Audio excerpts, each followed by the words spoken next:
There we go. Hey everybody, JD here, and sorry if that was a little bit of a delayed intro for you, but I I clicked the little opening song there and forgot to go live. So anyway, thanks for joining me for another episode of Fish with JD TV. As you guys know, we did this all live last year every week, starting with about this time of year when the pandemic all kicked in, and now we're going to do it just kind of special editions live here or there. It's so hard for people to be every week live somewhere. I mean, people don't watch TV that way anymore. It's all on Netflix, right? So in this case, what we're going to start doing is, and this is just a little side, and we'll get to my guest here in just a second, James Stone from NorCal Guides and Sportsmen's Association, and we're going to talk the state of California salmon. It's kind of like the State of the Union address, and it's going to be a little dodgy. But anyway, instead of doing the TV show, we're going to be doing, and we just recorded the first one, the Fish with JD podcast,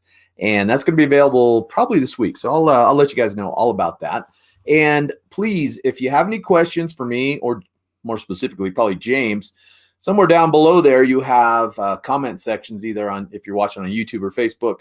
So just we got a lot of questions, our comments already coming in. So just put them down there, and hopefully we'll get to them. Let me just see if there's anything I can answer. Yeah,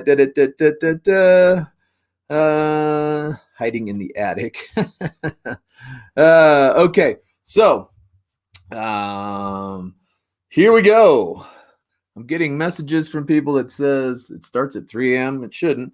So looks like I got YouTube watchers, so I'm not sure what's going on there. You know, there's always technical difficulty. That's why we're going podcast in the future. So anyway, without further ado, let's bring in my man, James Stone. And when I brought him in earlier just to test it, he couldn't hear me. So can you hear me? We're good to go. Okay, because just in case, I had this for you.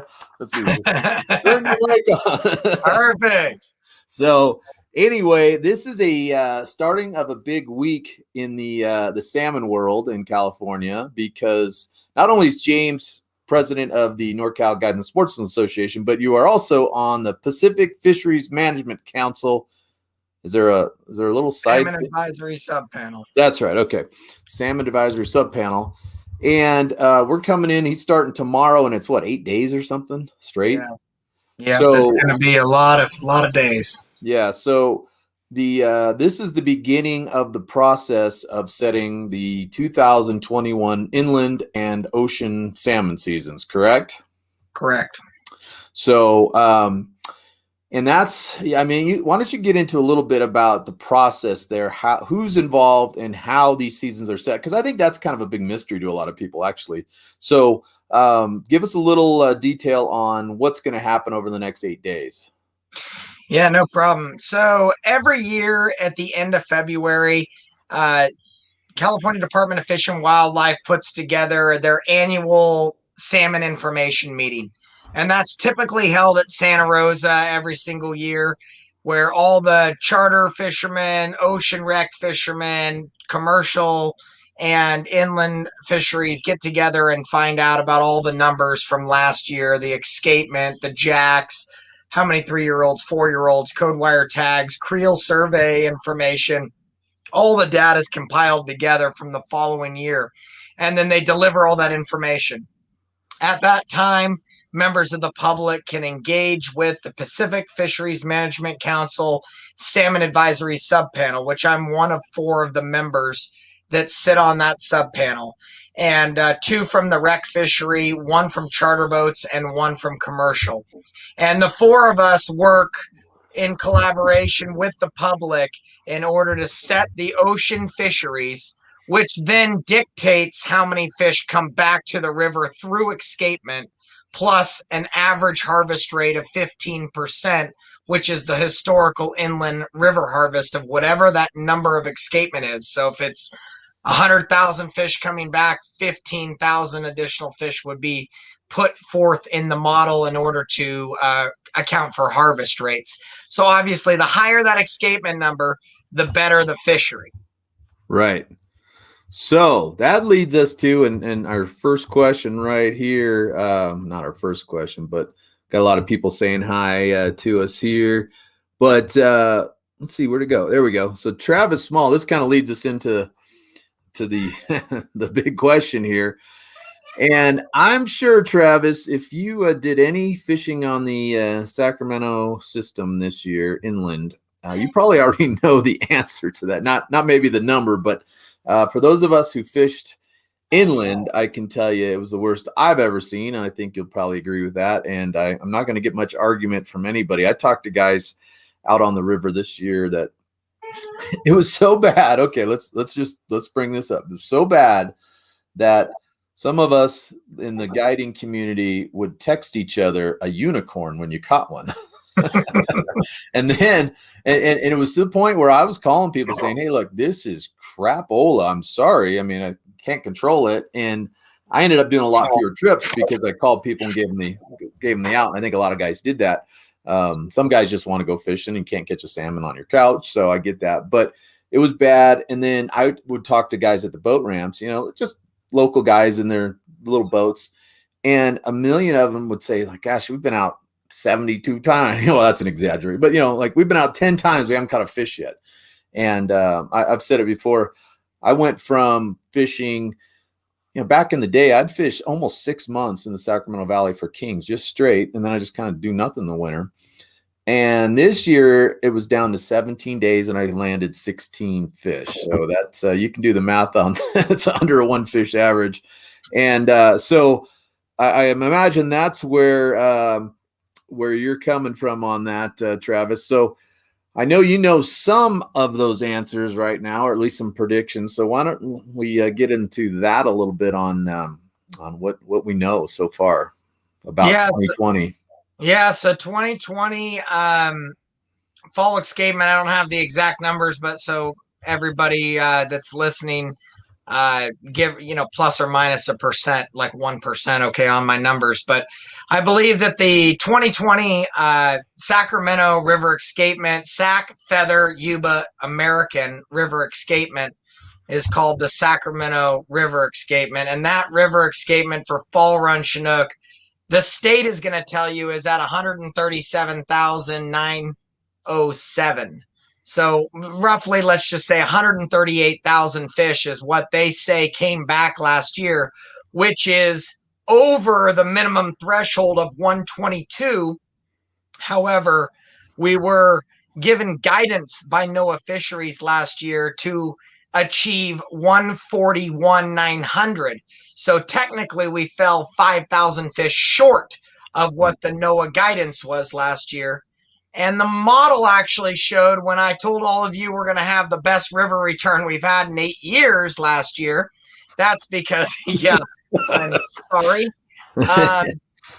That's because working with all of my friends at the PFMC, the commercial fleet, the ocean fleet last year, because of the Klamath impacts, when we were working on the model and we would input the dates for the commercial fishery and input the dates for the recreational fishery, they just didn't have enough time on the water, specifically the commercial fleet, in order to catch the paper fish that were said to be out in the ocean last year. And we call them paper fish because last year they predicted 479,000, yet that we were going to get 277,000 of those back in the river, and 41,000 would be harvested, with 233,000 actually escaping. So our point was, wait a second, we're supposed to have 233 escaping, and we really, according to your numbers, have 137,907. We believe, you and I and every other person that spends months on the river and floated all the low flow channels and visited the spawning grounds and fished 50, 60, 70 days on the river, we predict that it was probably closer to 100,000 fish.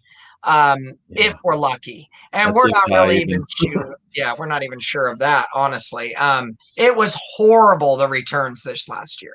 That's and bad.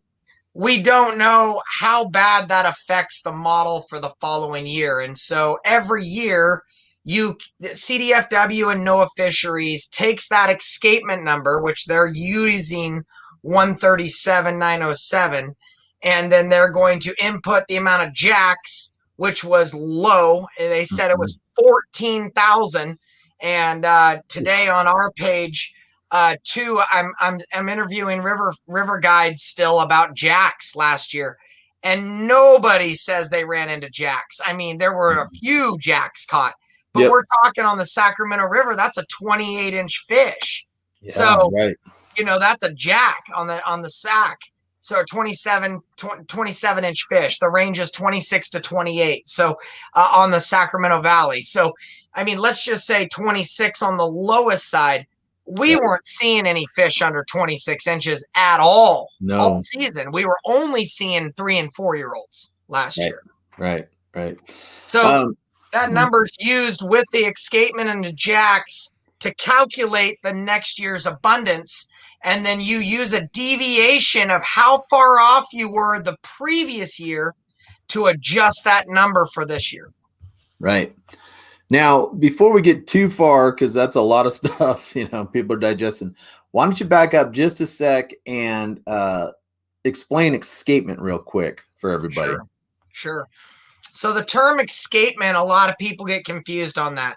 But the technical term of escapement is how many fish escape the ocean and return to spawn naturally in a river, or AKA wild fish, or return to a hatchery and are spawned utilizing their eggs and their milt to contribute to the next generation. So you can escape to the hatchery or you can escape to the river, but you must spawn or be spawned to contribute to escapement. Right. And that is only calculated by adult salmon. So whenever we say these numbers, 137,907 came back last year, we only count adults. So when I say the department says there was 14,000 jacks, that doesn't count on that 137 number. You only manage according to escapement. You only manage escapement according to adults, 3, 4, and 5 year olds. And then your jack rate of returns to the river is influenced in that algorithm or calculation, because if you have a lot of jacks back one year, well, then you know that there's a lot of jacks still in the ocean that didn't return, and so those are going to be 3 year olds for the following year. But when you have a bad year of jacks like this, I think the only worst years were 2 other years that we had this low of jacks, like 9,000 and 12,000. You're not looking good. You need a 15, 16,000 or north of 20 to 30,000 to expect any type of population for the following season. However, the difference is that's what we see inland, and that's the way that the model reads. But a lot of ocean guys will tell you they saw a lot of different stuff out there.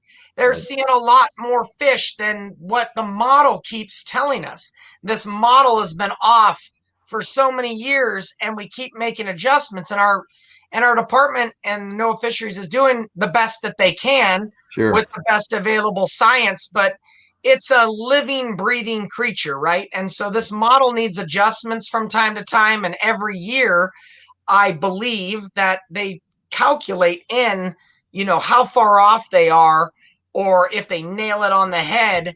But the problem is the 5 of the last 6 years we've missed, and 10 of the last 14 years we've missed. We've missed escapement.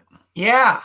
So when you start thinking about that, that's why our organization finally decided to write a letter as a board of directors and a membership to fight for the publicly trusted resource to ensure that we get that 122,000, which is the minimum threshold that NOAA Fisheries even allows, even though we know that we need twice that to have even a good recreational fishery. Right. Well, in lieu of the state and the feds doing really a whole lot of nothing to reverse this process, I mean, that's kind of what it's down to. And what I think there's a little disconnect between inland and offshore, that if there's good fishing at sea, that doesn't necessarily guarantee there's good fishing inland, which if there's not good fishing inland, that is generally a sign that there aren't many fish, and therefore nothing reseed the ocean, the next few years. So we definitely need to get those fish back inland to escape, as you say. So what you're kind of saying here is it doesn't sound real good, and it's not a big shocker based on what we've seen the last. It hasn't been a real good year for quite a while. And just for some numbers for everybody out there to see how far we've fallen. We had a closure in 08, 09, and part of 10. Was that I tried to put that out of my memory. Yep, 08, 09, and part of 10. That's correct. So it doesn't seem that long ago, but that's how time flies. But in 2002 in the Central Valley, and we're not counting the McCollum here. That's a whole nother story. So we're talking the sack, the feather, the Yuba. There you go. Sack, the feather, Yuba, American. We had 750,000 basically Chinook coming back, and by 2007 or 8, I believe it was 59,000. Yeah, like right. Yeah, that little. Right about a little bit. There you go. Yeah, and so you can see we had a little spike. What was it, 13 or something? I can't really see it, but 12 and 13. We had that little flurry spike, and 12 we had all those. 11 we had all those jacks. And the sack actually had a decent fishery that year on 12. It was, and that's when you and I met and started fishing around each other. The good old days. So you want to take a little break here? We'll probably get on all kinds of tangents, but we got a backlog of questions if you're game for that. Sure. Okay, let's see here. We got what's up. Am I hiding in the attic? No, this is my upstairs. Hey, man, from Northwest Open Season. Is fishing good in Lake Tahoe? Yes. Okay, let me get. Okay, what was our 2020? Oh, we got that one. James Kramer. Do you know if salmon season is going to be good on this Sacramento this year? We don't know for sure, James, but it's not looking real stellar from kind of what we're hearing here. Gosh, we're getting people checking in from Ketchikan. Awesome. Nice. Thanks, Scott. Hopefully your news is better than ours. Right.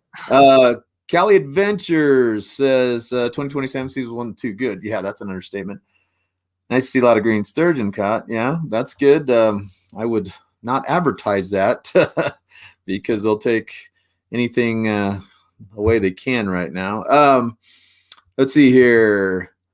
Are you thinking the sack is headed towards the one? That's an interesting question. That's a good question right there. Yeah. Yeah, and I suppose we're gonna know more about that after your 8 days of because after your 8 days on this whole what is it, like 10-hour days on the Zoom calls?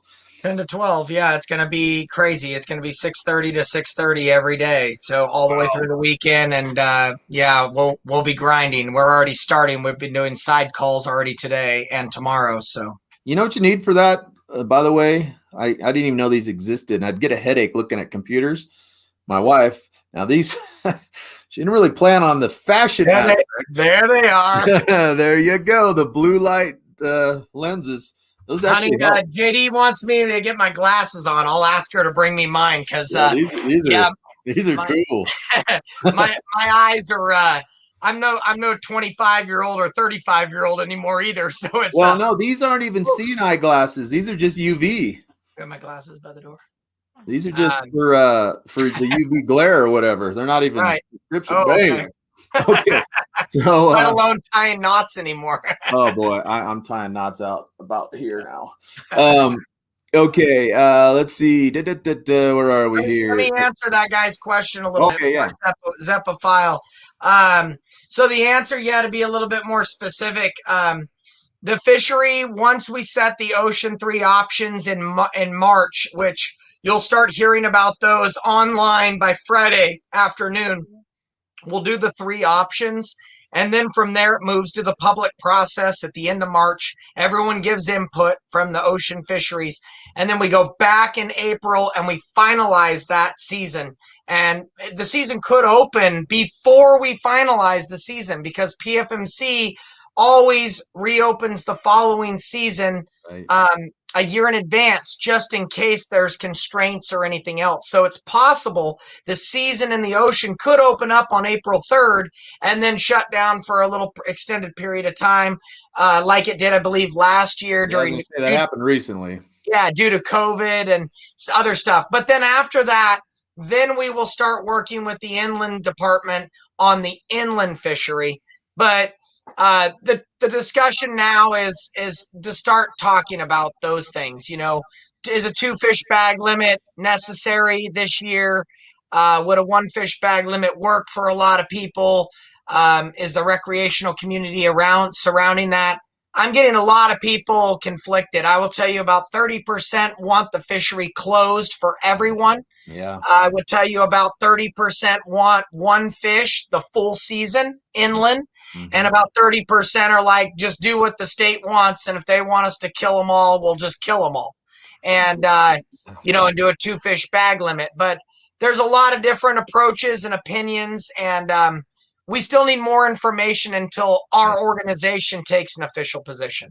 Yeah, based on preliminary, that's easy for me to say, numbers or estimates at this point, a caution or cautious approach may be just off, just kind of hearing what you're saying, maybe cautious will be a good plan when we're dealing with what sounds like not a whole lot of fish.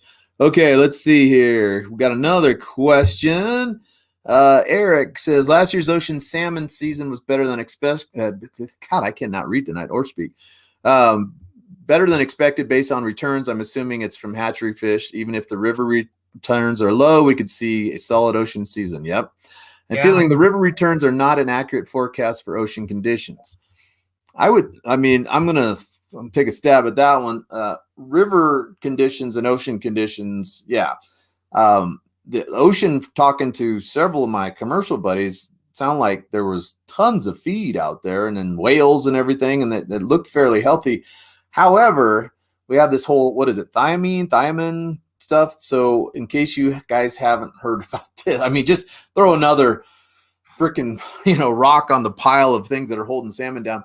There, salmon in the ocean off of California are eating mostly anchovies lately. And because of that, they're getting this deficiency in this nutrient called, is it thiamine or thiamine? I don't know. Yeah. Okay, It's a low B1, yeah. Yeah, and so I'm not sure if that's because they're not getting enough krill or, I guess it's kind of like, if you just eat the same food every day like we would, you'd start missing stuff.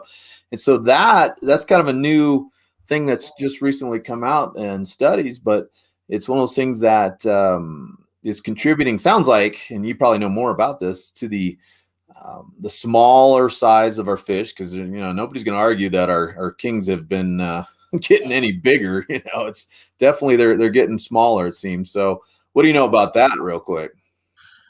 A lot.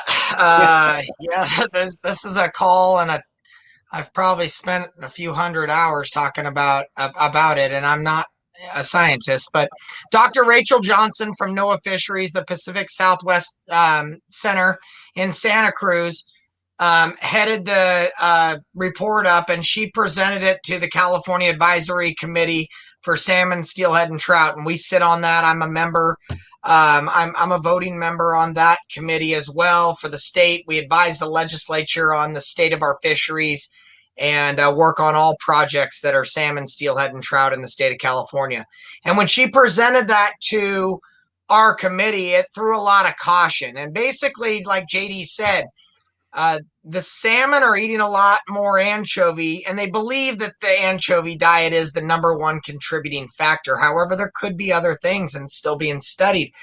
But when these fish came back, the lack of the B1 vitamin, which all animals need to survive, caused lethargic and basically fish to swim on their sides. Oh, the gosh. babies did the same, and so when the Olivian hatched in the hatchery, they noticed it immediately, and kudos to staff, because they were like, holy, what's going Thumbs on? up, thumbs And yeah, up. something's not right with these babies.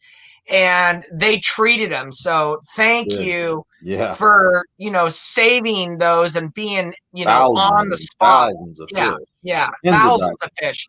And they were Tens of able thousands. to treat them in the hatchery.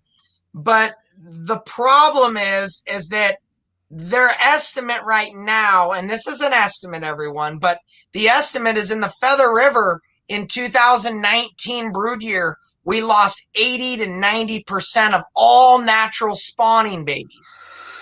So if that happened, you're talking that's the largest producer last year of fish in the entire ocean came from the Feather River. Over 50% of the harvest came from the Feather River. And, not to be proud, but we know it had a lot to do with the extra 2 million fish that got raised in 2017 out of the Feather. But natural fish can easily outproduce a hatchery if they're given the right habitat, water flow, temperature conditions. We don't have that in the Central Valley. And so we are on a lifeline of hatchery fish only and trying to, get more fish produced. But to answer your question and to get more specific, not just about thiamine in the future, but I think that we are managing on a system that is different than it ever has been before. And what I mean is that since the collapse, all we've been doing as salmon advocates and salmon groups have been trying to save a fishery, to save an ocean fishery so that anyone could go catch a fish, save a commercial industry that's completely just gone. I mean, the commercial industry is just destroyed. It's a shell of its former self. Yeah. Oh yeah, over the Terrible. thousands of people that used to fish. Now I believe this year it was reported there's only 1,000 commercial boats left and only 500 even fished. But out of the 500 that fished, 58 boats or whatever caught 50% of the fish. So it goes to show you that the commercial fleet's been destroyed by the mismanagement of this resource. And the charter fleet has been destroyed by the mismanagement of this. And the recreational angler is, barely surviving. But what we've done, I know this is a long-winded answer, but what we've done to mitigate, let's say, for this failure in water policy, habitat, the dams, lowering hatchery production, all of these things that we keep doing to make salmon fishing worse. The only thing that the salmon groups from the bay and the ocean could do and advocate for was let's move our hatchery fish further west. Let's get them to Sausalito, to Fort Baker. Let's put them in net pens at Pillar Point, Bodega Bay, Monterey, and let's ensure their survival because they're dying from the Delta Cross Channel. They're dying from Georgiana getting sucked down into the Tracy pumps. They're dying from predation. They're dying from horrible hatchery releases when we call and say, don't release them there. Stripers are there. And they do it anyway. And they die. We try to help mitigate for those things and try to influence those decisions to better for all. But all that's been happening for 10 years or 13 years since the collapse, the first collapse, is let's push our fish further west. And it has been able to keep the ocean fishery surviving, right? Barely. Right. I mean, barely. We've never had an abundance over 500,000 fish. It's barely surviving. And finally, this last year was a huge eye opener when we missed the target by half, 50% miss. Wow. That's the biggest miss we've ever had. Yeah. And when you miss that much, you've got to reevaluate on what's really going on. And so I caution you, what you see in the ocean, and that's why JD said it doesn't dictate what's going on in the river. You also got all those Macalamy fish, 6 million Macalamy fish that are barged, trucked, and in net pens, which is a great program. And we encourage more of it for all of our ocean brethren and women and families so that everyone can go catch fish out in the ocean. We are advocating for raising more fish at all times. But that's why I think that everyone in the ocean is seeing more life working around the San Francisco Bay. The fish aren't taking the normal migration routes. Our sac fish normally go north all the way up into Coos Bay, and then they come down the Klamath coastline and then enter into the river once they hit Bolinas. And our winter run fish, they go down south towards Monterey. And one thing that they noticed in 2019, that all the sac and feather fish, they all went south for the first time in a long time. It was the best fishing they had off Santa Barbara and Morro Bay in 20 years. And they had an unbelievable fishery. Our boats from San Francisco were going all the way down there to catch fish. And then all of a sudden they had thiamine deficiency, which could have been happening for years. We just didn't catch on to it until 2019 from the heavy anchovy diet is the hypothesis. Right. I got to say, Southern California people catching our fish and taking our water, that hurts a little bit. I gotta just admit. Sorry, no offense, but man. Okay, so let's get to a couple more questions here. James Kramer, can we extend this season on the American River? Yes, we're looking into that actually as we speak, because the impetus for that is the run has changed so much as far as getting later and later that if we're just killing the fish in the hatchery anyway, and if you want to see more on that, we put up a video. Just go to YouTube and look up Unspawned, and there's a whole, we don't need to go down that road tonight, but what's just in a nutshell, what's happening is they are taking our hatchery fish and getting their quota and then killing everything else and not spawning them. So we're thinking, well, if they're going to kill them anyway, we might as well extend the season and give anglers an opportunity. So that may be coming, James. So good question. Let's see. Travis, Feather River used to have a spring run. What changed? Well, there's a lot. That's a whole nother episode. It is. But the main thing, Travis, is that the department lowered production. It used to be mitigation called for 5 million spring run to be raised at the Feather River Hatchery per DWR's contract. And they failed to renew their FERC licensing in 2007. And they've been operating on a temporary 1-year license for 14 years and haven't contributed much to the fishery in the last 14 years. And until they get their 50-year permit, they're not obligated to spend $200 million per the 2007 settlement agreement on fisheries management and biology. But even then, they're never going to raise that many fish again. They're down to 1 million, 1.5 million eggs, and that fishery is never going to come back. We've advocated for it to come back. We've got to raise more fish. All of the spring run is 100% hatchery driven, 100%. There's no wild fish left. And until they realize that and realize that the anglers matter and fishing matters to people, and we need to bring these fish back, you're not going to have a spring run fishery. But that's what happened. Mitigation got lowered, and they turned that hatchery. Lo and behold, they didn't come back. Right. Weird. They turned it into a conservation hatchery is the technical term, and it's frustrating.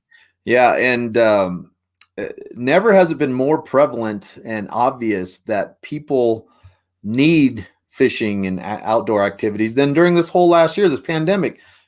Fishing has gotten crazy. People are buying tackle up at 4 times the normal rate. People are on the water every day. Looks like a weekend out there, and people need.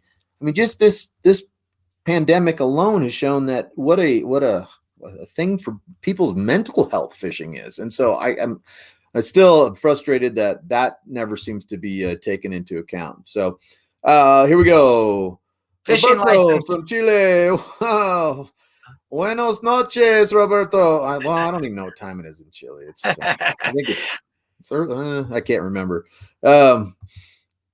James is releasing the Kraken. I love it. Okay. Commercial fishermen are harvesting too much from the ocean. Well, we'll find out about that. I'm sure soon the numbers will come out, and I don't know what to say about that because I don't have any info, and I don't think you do either. So I got a little bit I could say on it just to answer the gentleman's question. the model has been predicting a certain harvest rate, and that's how it works, is this algorithm, right? And it's changing because it can't measure how many people are entering the fishery or how many are going to, fish this year. They know that there's 1,000 possible permits, but they don't know how many are going to actually participate in the fishery. And you don't know that. But what we do know is that when the fishing's good, more people participate and harvest goes up. Sure. So if a bunch of fish show up, then all of a sudden a lot of people go fishing. And that's true on the commercial, charter, rec, and inland fishery. Yep. And so all we'll say is we'll know more about that, and the model will be changed yearly. It changes according to harvest rates. Yeah. Okay. Xenophile, he's voting, or she, I'm not sure who, is voting for a 1 fish limit. I don't know if that's ocean or river they're advocating for, but thank you for your comment. Yep. Are the jacks staying in the ocean instead of coming in due to water temp? I don't think so. I'm no biologist, but they're programmed to, once the alarm goes off, they start moving up, and so I don't think so. I just don't think there's a whole lot of jacks out there based on what we saw this year. I think that if you're seeing a lot of jacks out there, which we hear a lot from our ocean brothers and sisters, we hear that there's jacks out there, but they're not coming back. So the only other conclusion to that is that they're straying and they're going to other places. Actually, this year, a lot of fish strayed from the McCallamy and went up the Tuolumne for the first time. And the Tuolumne had more salmon in it than in I don't know how many years, but decades. And the Tuolumne was stuffed with fish. Yeah, that's weird. It must have been a little cooler or something they liked better. Nick Webb says water flows are killing. Well, more specifically, lack thereof. In that, I mean, it's really simple. If you have water, the Mother Nature takes care of herself for the most part. And water is so important for the out migration to get them through all the pumps and predators and diversions. And what we're seeing is low water on the spring migration, the out migration. We're seeing low water once they spawn, and then they drop the water.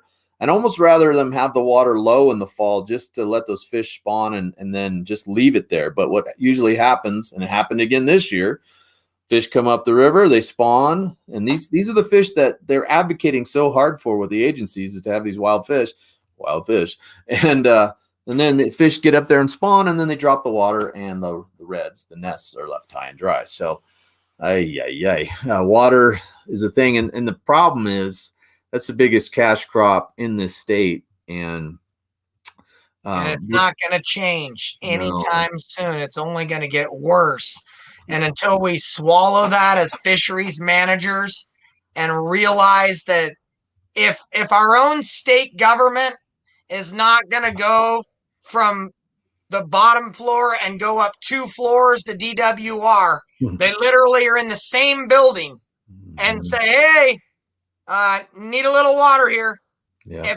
If our own department is not going to do that, or our own natural resources agency is not going to do that, I promise you the private sector is going to have a hard time doing it. There's only 2 things that it seems that actually makes serious changes.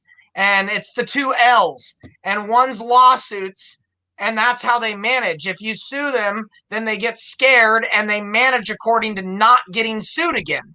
And that's what's happened in the past. And the other's listing. And God, that's the forbidden word, because if that happens, we're all out of a job and recreation, and we'll never be able to catch a salmon. Yeah, once they're listed, it's hard to get them back. That's for sure, especially at the rate we're going now. This we kind of just answered it, Steve, in Oregon. In California, water's the number one thing. We have, I think at last count, 1.7 trillion other little things, death by a trillion cuts, but that's your big one. We have hatchery issues, we have habitat issues, we have water temp issues, but flow is going to be your main thing there. Okay, so this one will be in your wheelhouse, I think.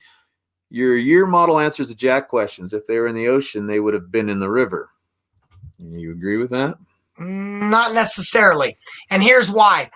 we're moving the fish further west out to the ocean through net Releasing the pen fish release. is what he's just so people are understanding. They're taking, trucking them and releasing them closer to the ocean so they have better survival rate. Just so everybody's on board. Okay, carry on. Sorry about that. So yeah, we're moving. The department is moving from the McCollum, the American, and the Feather River hatcheries. We're moving fish via truck down to net pens and via barge down to the western delta, to the western part of the bay, in order to ensure survival rates. And that's what everyone in the salmon world has advocated in the ocean fisheries, because it's the only way that they're going to have fish, because running the gauntlet of the delta is unsustainable anymore for migrating salmon. So when we move them further west, the survival rate goes up, and so more fish survive. And so the logic there is, well, then more fish will return, right? Mm-hmm. However, the stray rate also exponentially increases the further west you take them. Mm-hmm. So your survival goes up, your stray rate goes up. And so we don't have, I would say, ample data to determine that all fish should be trucked out west. But we do have a lot of data that suggests that there are some really good strategies to truck fish, such as Feather River Hatchery to Fort Baker. We know that that's one of the best survival / least amount of stray that's possible, and that's really positive for all fishing, ocean and inland, and for escapement return. Right. Let's see here. These people are pumping them in. These are great questions, everybody. Keep them coming.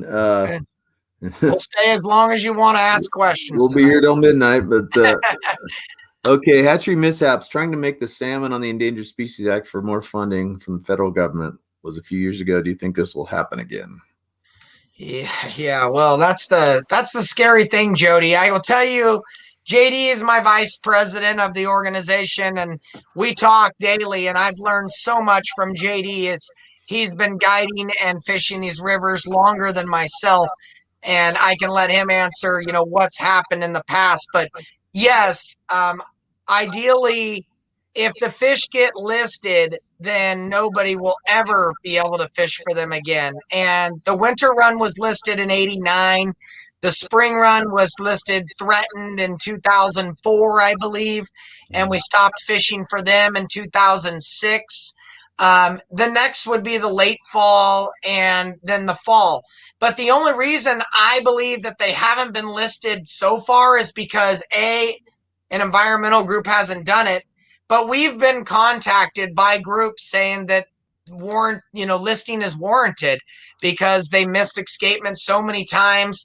They were in a technical state of overfished by the Magnuson-Stevenson Act, even though it doesn't technically mean overfishing. They use the word overfished in the PFMC cycle. But I guess, the short-term answer is a listing is not good for anyone.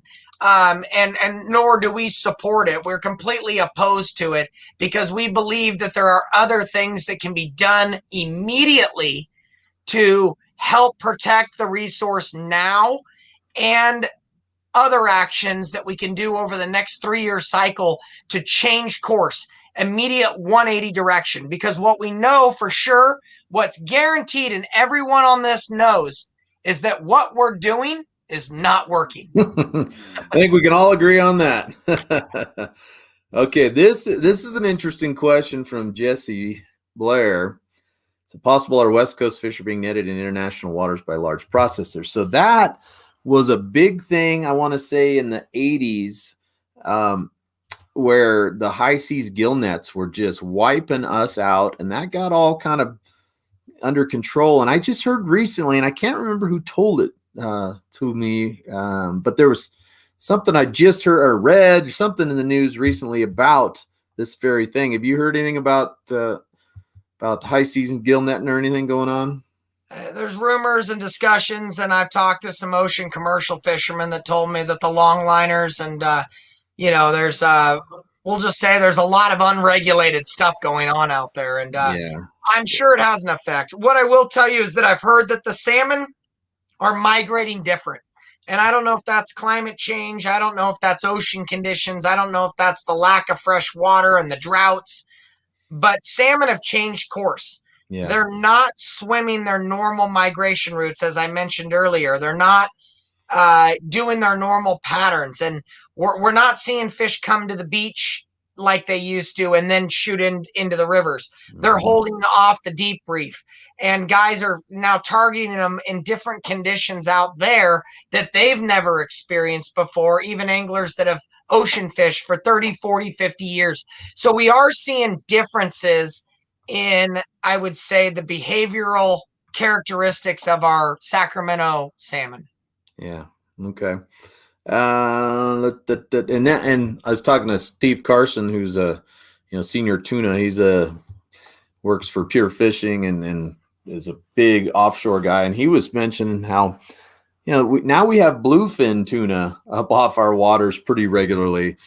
And who knows? I mean, nothing can outswim them, so they could be eating salmon or juveniles or something too. So that's just another another factor. This is a very true statement here.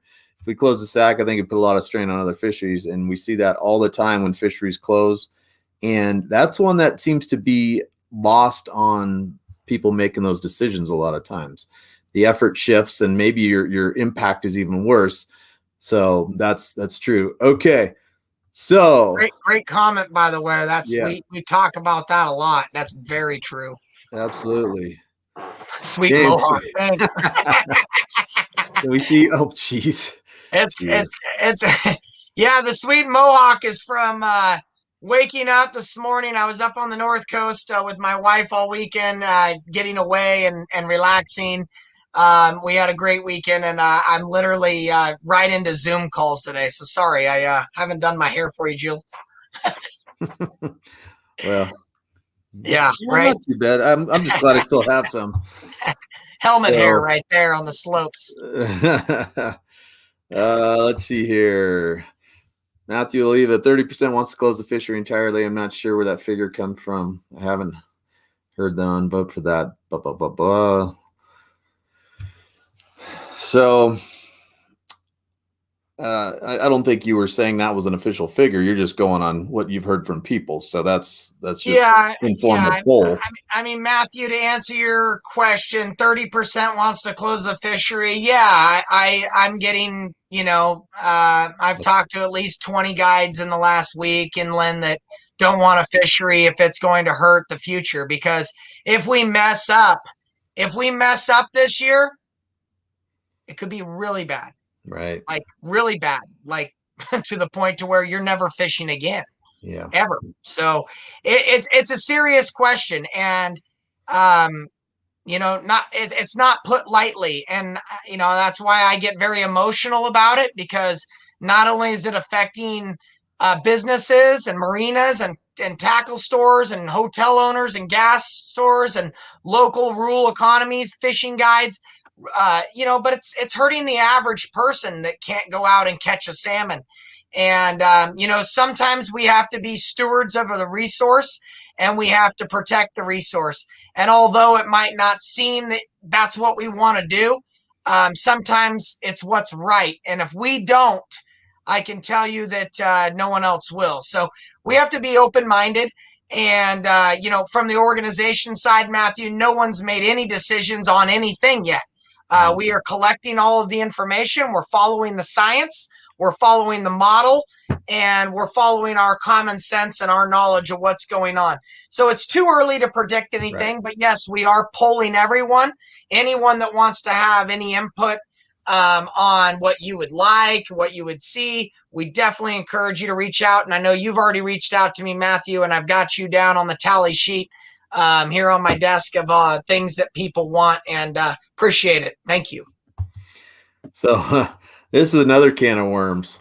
How did they come up with the 3 fish limit of the Fed last year? Well, that was not based on any huge return forecast. That was based on getting back to our movie Unspawned, which And again, I don't want to get too sidetracked, but as I was saying before, we found out that they are, let's just use the feather, for example. And I don't know the exact numbers, but this will just give you an idea. Say they need to reach their mitigation goals, 5,000 fish back to the hatchery.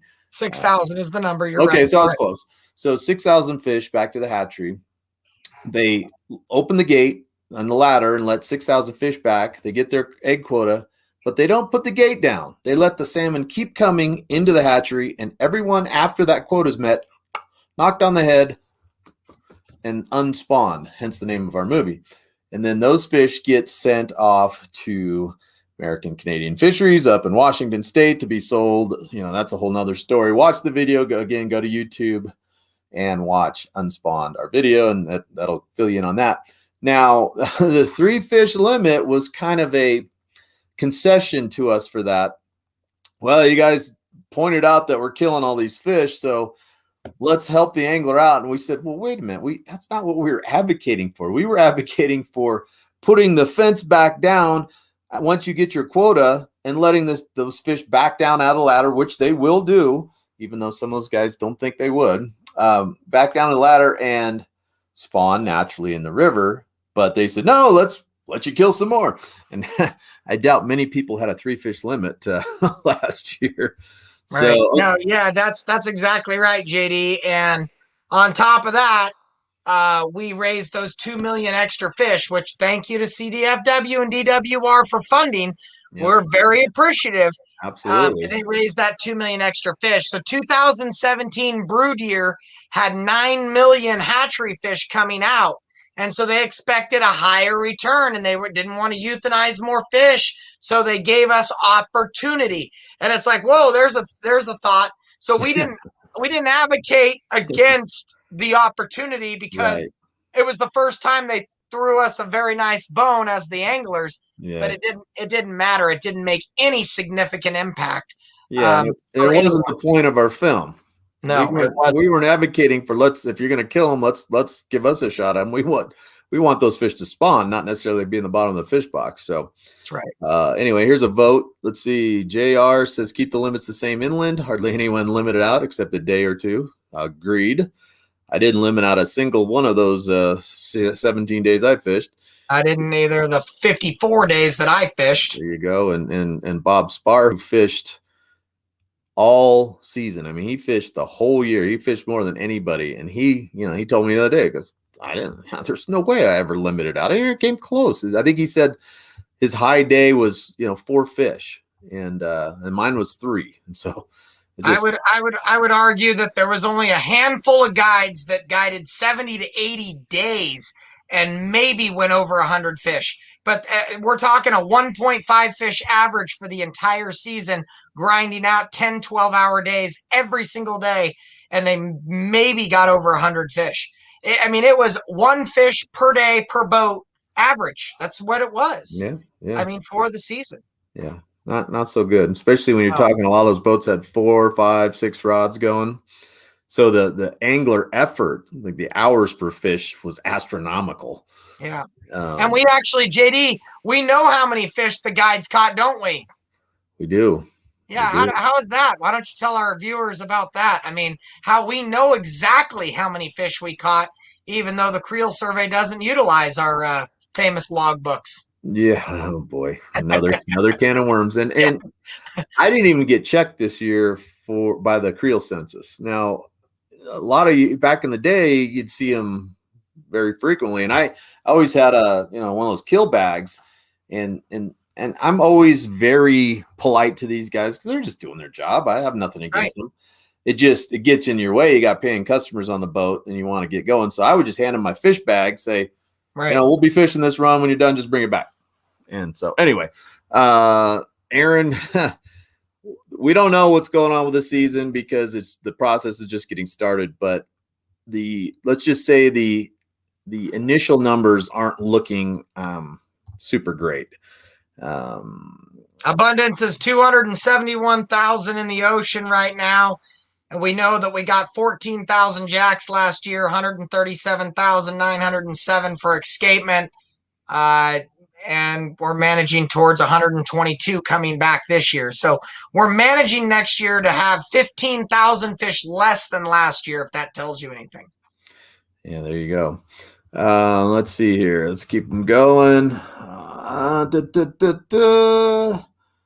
So Rick Stefani, it's got to be a different formula to be used now that there are smolt being dumped closer to the ocean rather than upriver. Are these salmon that are being dumped in Fort Baker, Santa Cruz, Half Moon Bay, making it back to spawn?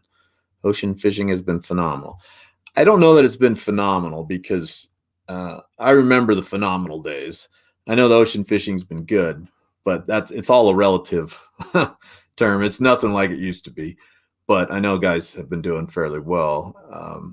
Yeah, well, I would like to comment. I'm a younger guy. I'm 41 years old, and JD's a little bit older than me, but just a little, little more gray too. This is I was fully brown, by the way, before I started fighting for fisheries 4 years ago. Yeah. Now I'm gray. It's not my kids. It's salmon. Yeah. But I'll say, I think it was Rick was your viewer. Oh, right? yeah. What happened to you? Sorry, it popped up. Thanks, JD. Yeah, Rick. You're right. There's got to be a different formula. We've got to do something different to change some things up. But your question, to answer your question, are they making it back to spawn? They are in a certain percentage. As I mentioned earlier, survival rate's higher, which means logic tells you that escapement would be higher, right? So that's the logic that we're following. So some of them are making it back to spawn. Fort Baker from Feather River seems to be the best release. And a lot of groups like Golden State Salmon Association and PCFFA for the commercials are advocating for more westward releases to move our Vallejo fish, Mare Island fish, Sherman Island fish, and inland river release fish, and to advocate to move them further west to continually increase survival, which increases stray, but also logically should return more fish. We don't know if that's 100% dead on accurate year after year after year because there's so many other stressors that affect fish. All right, we're getting short on time here. I don't want to keep you. I know it's your family time at this time of night, James. We got a lot of questions. Let's do a lightning round here. We kind of just answered that one a little bit. I don't think that would increase the jack count. I think it increases the overall salmon count in the ocean, but not. I'll just comment and say that the Pacific Northwest Ocean, Oregon and Washington have noticed that if you hold on to hatchery fish too long, that they're seeing a correlation with jacking and those 2-year-olds returning too soon. So there's a lot more studies to still be looking to follow the science of why fish return at 2 years old. There's a lot of different theories on it, but we'll move on. Yeah. Craig, that's right. Half the number of forecasted fish. That's not a good number. That's not a good number. No, it's bad. Trucking does nothing for respawn. They have no instinct to migrate. I'm not sure what respawn is, but because salmon only do it once. But I would disagree with that because trucking fish has shown a 400% increase in survival to the sea, which increases the fish that come back home. Now they do get lost. I will agree with that. They that's what we're talking about. They will stray at stray rates, and we're hearing about salmon that are way down south in ditches in Stockton and all kinds of crazy stuff. So they certainly do get lost. And I think barging would make more sense. But anyway, I digress. Let's keep going. And I just want to comment real quick for all the viewers. As JD just mentioned, trucking from the Feather River Hatchery, American Hatchery, and McCollum Hatchery have shown the best results. But trucking fish from the Coleman Hatchery on the Sac has shown devastating results. Yeah, okay. We did that one time in the drought in 2014, and that's when 3 years later we had the lowest return in the history of the Sacramento River just on the main stem sac. Yeah, and maybe that's what Matthew was I think that's what alluding he's to. referring to. Okay. So yeah, Matthew, you're I guess we're all a little bit right and a little bit wrong on that one. Okay. Do you realize the Fish Health Center at Coleman Hatchery are the ones who determine I did not know that. You probably knew that. I only knew that because our secretary, Seth Mitchell, used to work at the Fish Health Center. No. And Jeff, I owed you a phone call today. I was supposed to call you, and I apologize. Bro. I've got caught on call after call after call, and then this turned into the 7 p.m. So I apologize for not calling you back. You're going to hear from me Busted. whenever. Yes, you found me. I'm guilty. Thank you, Jeff. And yes, thank you for that comment. And thank you for everything you guys have do up there. And look forward to talking to you. How does trucking okay, so we were covering that. Jeremy, they survive better, but they stray more. That's kind of the short version of that. Here we go. Two Rivers Fishing. Keep Nimbus closed at October 31st, even earlier. Nimbus and Sailor Bar is a joke in October. No disagreement there. Well, Nimbus is closed. Nimbus has been closed for the last 2 years. So, and there was a lot of harvest up there, and it wasn't anglers harvesting to catch salmon, let's just say. Yeah, there was some bait issues, but anyway, Jeff's back in. Does great for the ocean, but not for adults returning to spawn. Right, Yep, Jeff, right. That's correct, Jeff. Yep. Exactly what we were just saying. Steve votes for raising more fish. All caps. Are you yelling at us, Steve? Raise more fish. Raise more fish. Raise more fish. Okay. Gary Anderson, who is a guide on the Feather River, says recent salmon number predictions have been so far off, it's hard to believe any predicted numbers we get from the experts. When was last year the predictions actually numbers were close? Now, I'll let you answer that, but I will say this in defense of those making the projections. How in the heck do you possibly guess how many salmon? And that's what you really are doing. How do you estimate?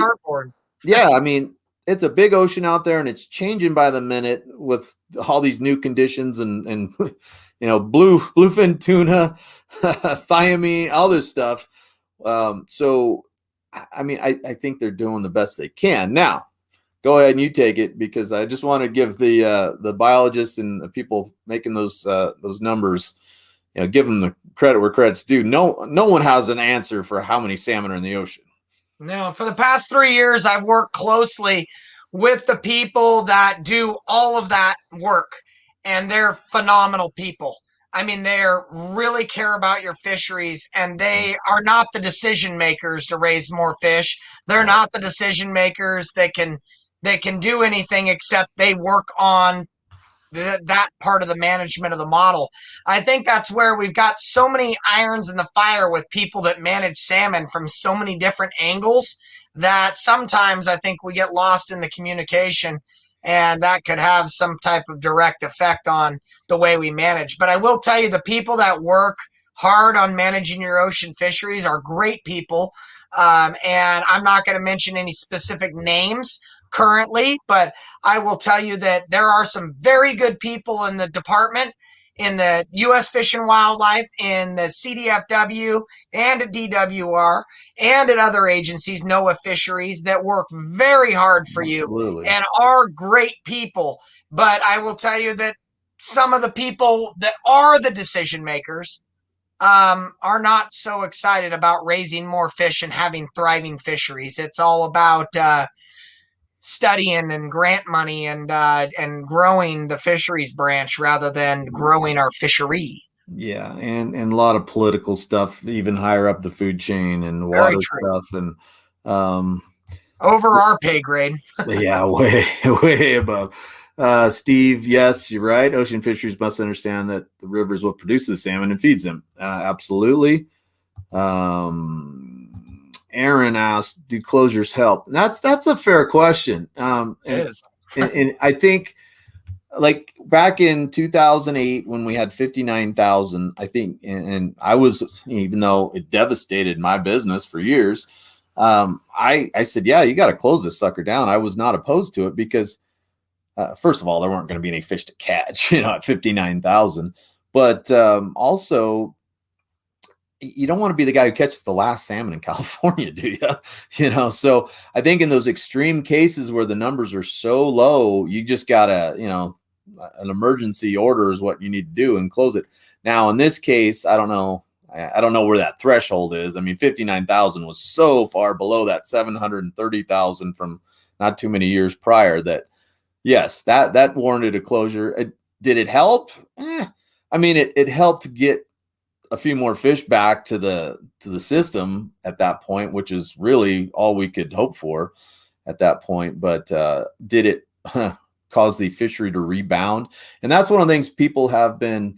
I've talked to a few people that have advocated for, let's shut this thing down for 3 or 4 years, and that would bring some more fish back to the system, but that doesn't fix all the problems that have befallen this system, which, the water, all the stuff we talked about, water, habitat loss. Yeah, if you stop all of the ocean guys from harvesting and all of us from harvesting and just let fish come back, yeah, they're going to do some spawning. I mean, it's going to increase it, but it's not going to be the thing that pushes this thing up back to historical numbers. We're just going to, once we get back on them, we're going to start going back down the same path, I think. What do you think about that?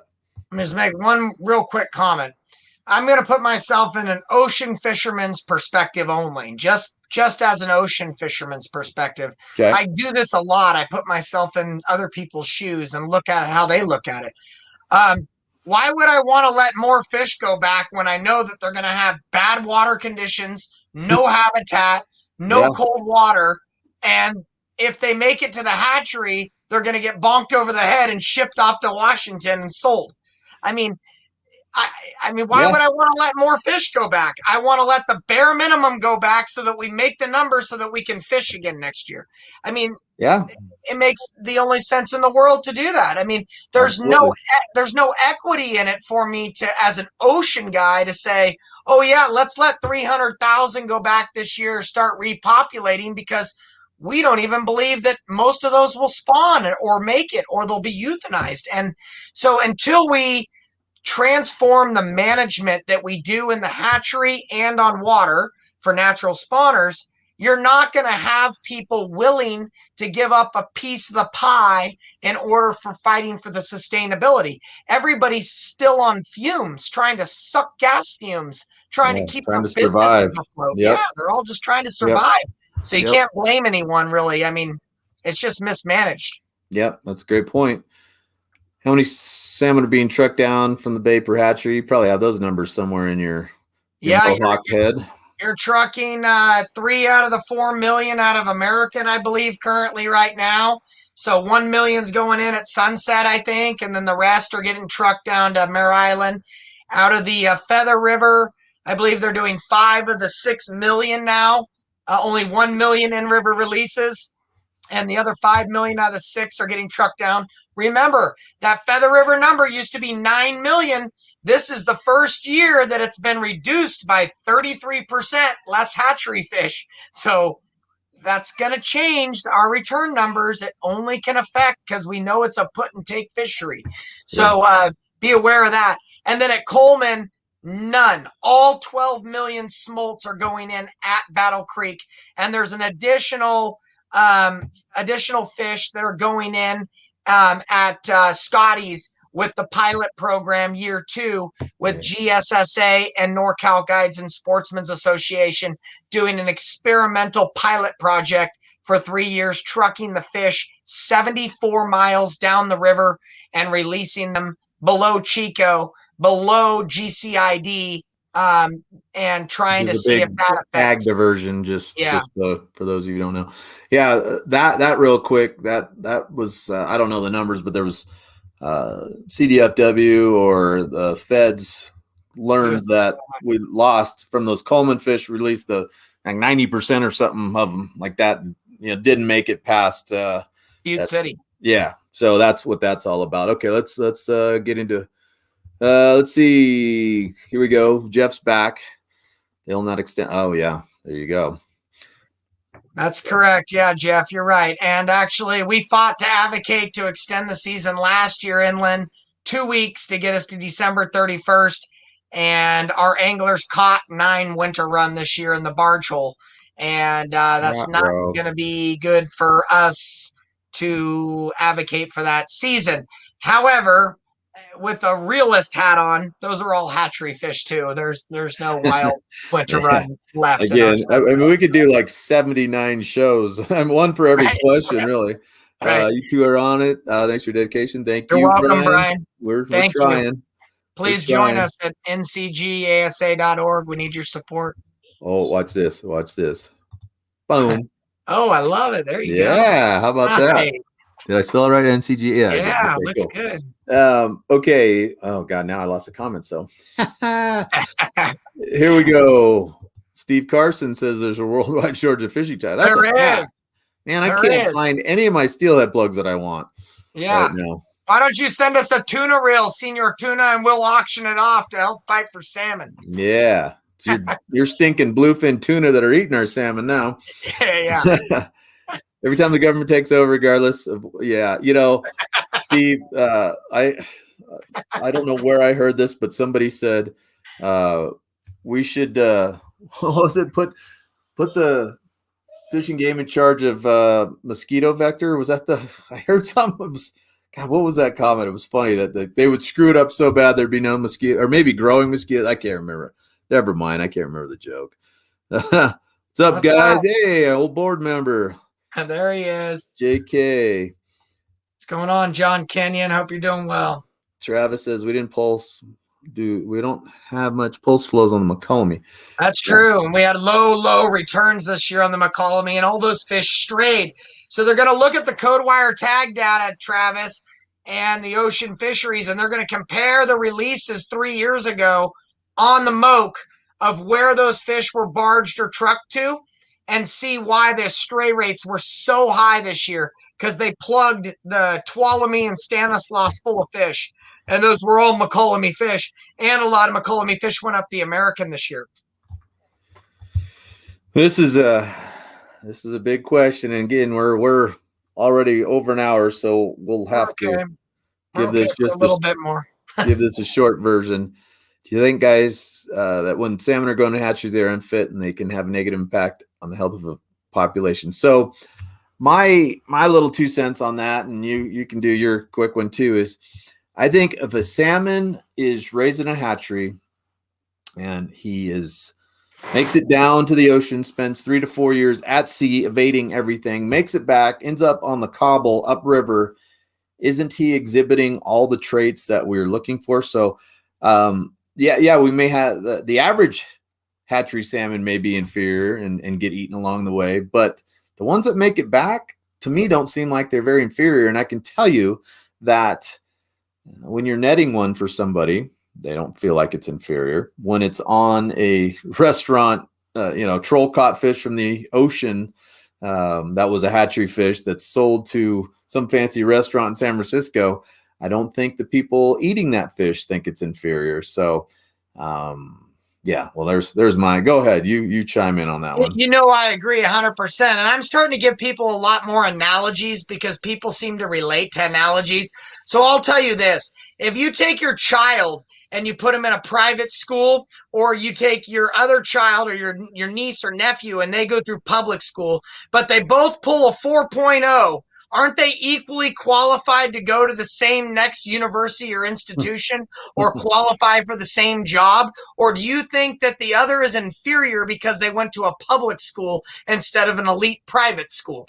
I mean, that's the kind of argument that we're discussing. It's nonsense. Yeah. I mean, it's absolute nonsense.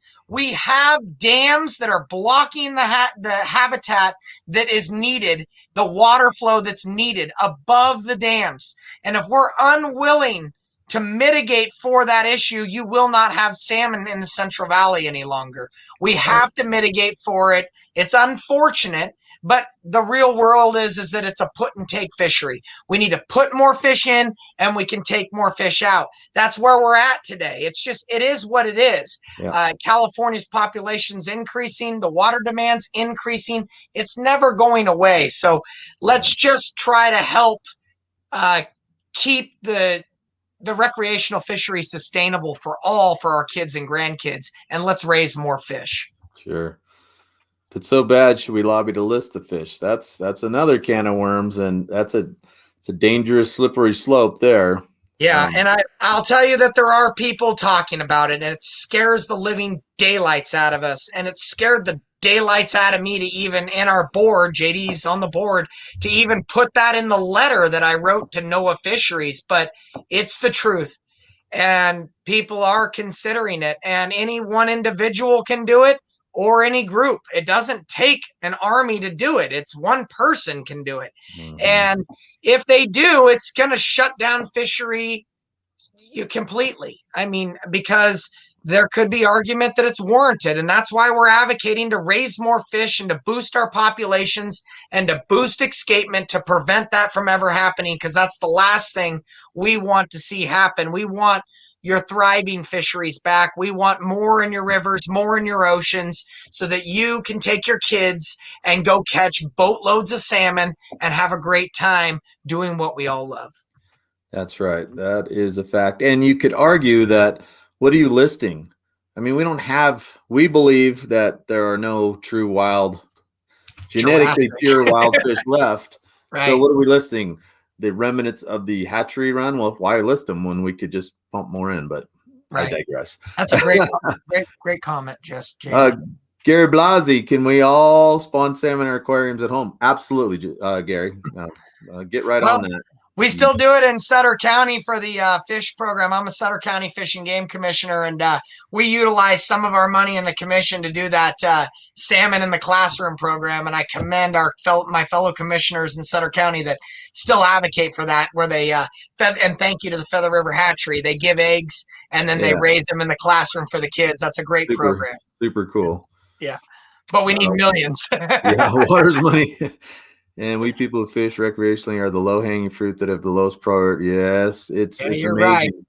Part Salvador, of the problem, you're right on. Yeah, one of the big problems there is anglers as a whole. We are sort of apathetic a lot of times. It's just easier to go, well, salmon run's done. Let's go beat up on shad now or catfish, or just kind of move. And I understand it. I'm exactly the same way. I didn't want to join this organization until you made me. so it's, and it's hard to fight a lot because there's a lot of times it seems like you have no hope of ever winning, no chance of ever winning. So, but you're absolutely right. All right, moving along. Julie Jewel, not to point fingers at any one group, commercial, ocean, sport, inland. We want to fish for all. Yeah, that's right. It. We all, basically, we all want the same thing. Unity. Yep. Let's see. Senior Tuna is tuning back in. Wouldn't an increased stray rate improve the DNA base? Yeah. So that's another good question. And I've thought about that a lot too. They say straying is bad, but do we really want all inbred fish? So to me, it sounds like it makes perfect sense to have them stray. It would be a good thing. And I think in the wild, that's how fish did it. So I'd like to talk to somebody, a scientist who really understands that, because that's never made sense to me either. I'll just comment on that real quick and just say that naturally, in a non-dam perfect habitat salmon bubble, which exists in about 4 places left in the world, in those areas, there's still a natural stray rate of 8 to 12%.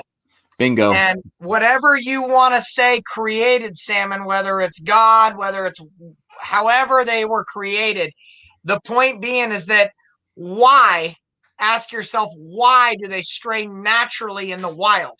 And that's got to be to ensure the sustainability of their own population. That's why.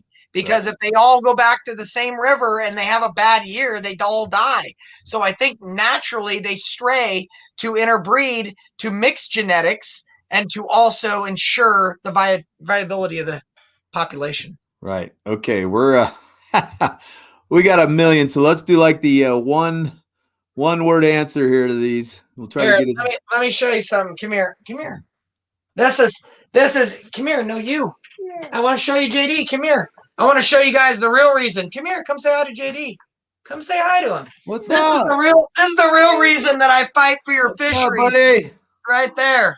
What's That's it. up? Say hi, JD. We're live on YouTube and everyone's listening. That's Justin, everyone. And I Justin, where's your brother? Did you beat he's him up? right here, but he's naked, so he can't be on. We don't need the FCC coming down. We'll stick his head in here. Well, you see, Sonia's sticking his head on the camera, but the boys are getting ready for bath. So, yeah, no, that's the real reason that I'm doing this. Otherwise, there's nothing for those guys. That's right. I mean, the guys before us that fought for our organization, and they asked me to take it on years ago, and this is moving into my 5th year of fighting with our group, and I couldn't have done it with all of you guys. But when I look at my boys, that's the future. This is the future, you guys, and this is why we do what we do, is because I don't care about going and catching salmon this year. I care about him going and catching salmon in 10 years, 20 years, 30 years. Absolutely. I care about being that old man. JD and I will have full gray hair or bald, and we will watch our kids and hopefully our grandkids catch salmon again in this Sacramento Valley. And that's why we do it. Absolutely. All right, we're going to go super lightning round here. I'm hearing a lot of complaints, but no legitimate solutions. What are realistic changes we can make to improve our fishery? Well, that's why we keep advocating for raising more fish, because we're not going to be able to fight the water wars. We don't have enough power or money to do that. There's no habitat. We're not going to get these fish magically back to their natural habitat above the dams. So in our opinion, the only thing you really can do, and just to make it quick, is to raise more fish. Yeah, and I agree with that. There is a lot of complaining, but trust me, going through all the solutions with you would take hours, and I appreciate your comment. We'd be happy to sidebar with you. Yep. We have produced tons of documentation and tons of suggestions for solutions in order to better our fisheries for all. Yep. Matthew Oliva, they just confirmed what I said. There's a good return rate of fish that are being trucked. Making back to the hatchery. Oh, whoops, that was the wrong guy. Oh, Rick was saying that too, Matthew. Sorry. Let's see. Removing dams on the road seems to have its positive effect for fish returns. That is true. However, our dams are giant canyon rim dams that will not be removed. And the habitat above them, there's been talk about getting fish above the dams. But a lot of the habitat up there is degraded beyond recognition due to all the placer mining back in the gold rush. Senior tuna, yep. I'm talking about bluefins, yep. And that's for sure. That could be a whole new thing. Here's another. Boy, we could go on for days on these. Removing the dams on Klamath River, is it worth it? I don't know. We don't know. We don't know. And that's why our group decided to remain neutral on the topic, because there's just not enough to prove it. We don't know what's going to happen. I can tell you this, Jesse. They are going to reduce hatchery production. Pacific Corps' obligation for 8 years, they were supposed to continually raise 6 million fish at Iron Gate. And your Director Bonham, decided to close down Iron Gate because it needed maintenance money, and he didn't want to spend the money on the hatchery. So instead, they're going to move the hatchery down to Fall Creek and lower production to 2.6 million.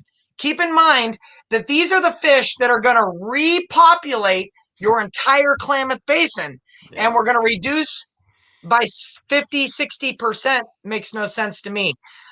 We've got to raise more fish. The other dam issue is sediment. A lot of concerns about the sediment behind these dams. Yep. But ultimately, habitat will be exposed and good for spawning. Yep. If the problem is so obvious, Doug Orr asks, so obvious that you made a movie about it, then what is really stopping hatcheries from making more fish? Is it TU and the other lobbyists because of it? And then is that we can fix that we're just fighting over what is left to fight over? Well, yes, it's political at this point. There's an ideology that hatchery fish are inferior. Yeah. And we're fighting to change that narrative. but what's obvious to us isn't obvious to others. Let's put it that way. Doug, thanks for the question. I'll also, let me add one thing real quick, Doug. I'll just say that the department manages in fear of lawsuits. So when environmental groups sue with big money and deep pockets, the department caves, and then they manage according to that, even whether it's right or wrong. Right. And it's unfortunate. Yep. There's Kenny's vote for 1 fish per person. Thank you, Kenny. Thank you, Kenny. Thanks, Bruce. You bet. We'll keep it going. We're going lightning round.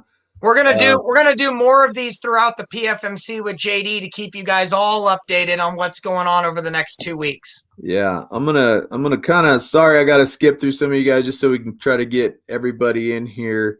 Michael Carter says, Simon, remember when DFG forecasted dismal coming salmon season? The total, yep, that does happen. That could happen. That does happen. So the fact that we've missed the target by half this year, and we've missed it, what, 4 out of the last 7 years or whatever you said? 5 out of 6, yeah. Yeah, so it doesn't look right, but yes, we could always mess up. I mean, that's, like we said, it's literally throwing a dart at a dartboard, and you just do the best you can do. And we're not faulting the people making some of these decisions, but there's other ways to ensure that the abundance and escapement goes up. And that's raising more fish and stop killing our fish at the hatcheries unspawned. Kenny Jones says the guide service had a good year. Okay, well, I'm glad somebody did. Oh, he's saying RH did. Well, that's he was one of the lucky few then. When is Unspawn 2 going into production? It's coming. It's coming. I don't know if it's gonna be called that, but filming begins in October, and we're going to coordinate with our Klamath brothers, and we're going to be doing a lot about genetics and hatchery production, and it's going to be great. It's going to be exciting. Yep. Do you guys think stocking hatchery fish is putting a Band-Aid on a wound that needs stitches, so to speak? I would say it's like putting a Band-Aid on a severed head, but it's all we got, my man, because that head has rotted and decayed into the ground, and there's nothing left of it. So you make a good point. Sean, every time they say a good year, it sucks. If they say a poor year, it's good. Well, then there's hope. I like your thinking there, buddy. I like your thinking. Good seeing you, Sean. No Rowdy Creek Derby will have impact. Oh, stop it. Whoa, that's Jesse, I was just up there. I was just with Koopman, and because I was supposed to be at the Derby, and so was JD. Yep, we were all supposed to be there to support you guys, and we love you guys up there, and we'll be there fighting for you guys to the end. And hopefully we'll get to fish next year on the Derby. Thank you, John. Yep, you bet.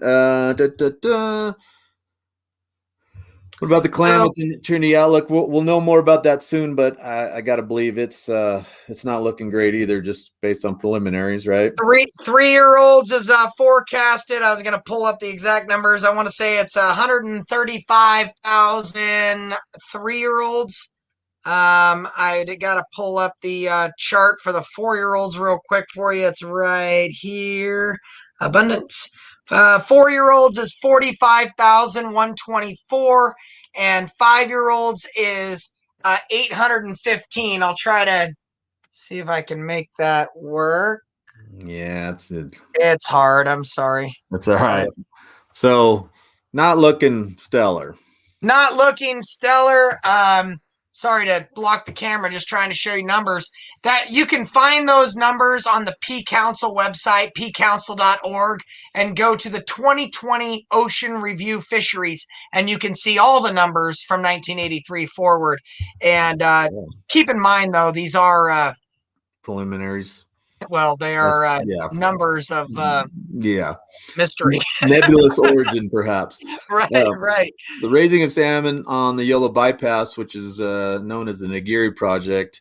Right. And that, for those of you who haven't heard about it, the Sacramento Valley used to be a giant floodplain, and that's where these fish would when they're migrating out to sea, would get out on these floodplains and eat insects like crazy and grow big and survive better.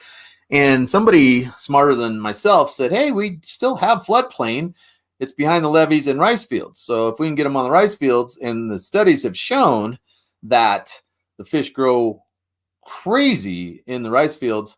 But in a couple sentences, what's the status of that? Do you know? Yeah, I mean, you got the California Rice Commission behind it now. You've got they're trying to solve salmon so that they don't have water drawbacks. Any agricultural farms, metropolitan cities, everybody's trying to figure out how do we solve the salmon issue. I think we're looking at it too complex, to be honest with you. But the project works. It's derived nutrients, right? We've stopped putting the carcasses of our salmon in the rivers. We've lost a lot of the nutrients. We've lost a lot of what baby salmon eat in the river. The river's dying. It's very unhealthy. We don't even know what's in there, but it's not conducive to raising millions and millions of salmon, because we know the river could far out produce a hatchery. The rivers are easily could produce 5, 6, 7, 8, 900 million baby salmon. That's how much natural spawners could produce if they had good water condition. So by raising 25 million in the hatchery, it's just a small piece of the pie, and we're advocating to double or triple that, but that still could only produce, maybe up to a third of what the rivers could produce if they were in tip-top shape. Okay, Kenny Jones says we had tons of fish in the system last year. They just had lockjaw. I did not personally see that, but I'm sure there were some fish stacked in some holes. I don't know if that's maybe the barge hole, or I'm not sure, but I don't think it's. I did not see, nor did I talk to anyone who thought there were tons of fish in any system. I'll respond. I believe Kenny fishes the feather, and so I believe that he was referring to the feather, and there were some fish that came back, and a lot of people think that there's a lot of fish that came back this year, but what's a lot of fish anymore? Right. I guess that's where I was going with that. Because you start looking back into 20 years ago, we have a fraction of what comes back. And now we get excited if we see 30, 40,000 fish come back in a river, and we think that that's a lot of fish. But he's right. They had lockjaw, and the reason they do is because they go through the horrible gauntlet of warm water conditions. Yep. And by the time they get upriver, they're exhausted. They're just swimming as fast as they can to get to any cool water. And when they finally get there, and we're waiting for them, they don't want to bite because they're exhausted. And the last thing they want to do is grab a hook or grab something. Can't say I blame them. No, I don't blame them. Thanks, Kenny. Let's see. We got Kenny Jones. I guess it's Kenny again. There were tons of fish. Okay, so you guys saw some fish. That's cool. I was not in the right spot. So although that is so frustrating when you see them and they won't bite. So that I'm not sure which is worse, not having any around or seeing them and they're not snappy. I'll just make one comment and just say that again, I talk to guides that have fished on these rivers for 20, 30, 40, 50 years. Mm-hmm. I'm not talking guides that have fished or wrecked fishermen that have fished for 1, 2, 3, 5, 6 years or since the closure. I'm a newer guide personally. I didn't start guiding for salmon until after the closure, and so, that's where that perception is maybe off, right? Yeah. Like, to me, 2012 was great. But when you talk to a guy like yourself that guided when it was really, truly great, 2012 was not even an average season. No, it was crummy. And so I think you're right. That's probably just a little difference of perspective. And, because I started in 98 and I don't want to sound like an old codger, but there used to be a lot more fish back in the day, but there were, right. There really were. So, Monty Smith, thanks you guys. Thanks, Monty. I hope you're doing well. Monty, keep up the faith and keep John Pearl. Thanks, John. You bet. Hope you're doing well. We saw Big Fred this weekend. Yeah, and hopefully you're doing well in that tournament you're in, or probably just ended. So hopefully Good you luck. did well in that. Is there any way to get in an internship? Oh, that's an excellent question. There might be something there. I would say Yeah. probably email the fella on the right side of your screen there, and he can help you with that. Right? Yeah, that would be J Stone, JSTONE at ncgasa.org. I'd be more than happy to bring anything to the board of directors. We're going to try to do some virtual meetings too coming up because of this COVID, and it's just been a nightmare to try to communicate with our membership. We've also revamped our app, Vic. So if you're a current member, download our app at the Apple Store on your iOS phone or your Android, and all members can gain access to our app, and we're communicating with members through that and constant contact. We're trying not to blast all of our members too much, just trying to give you the pertinent information and do more of these live videos. Yeah.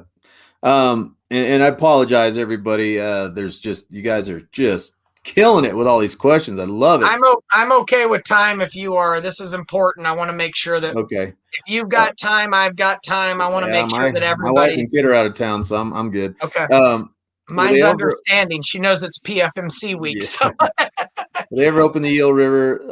I assume you mean to killing, because it is open to fishing. But Right. I would say I would doubt it right now.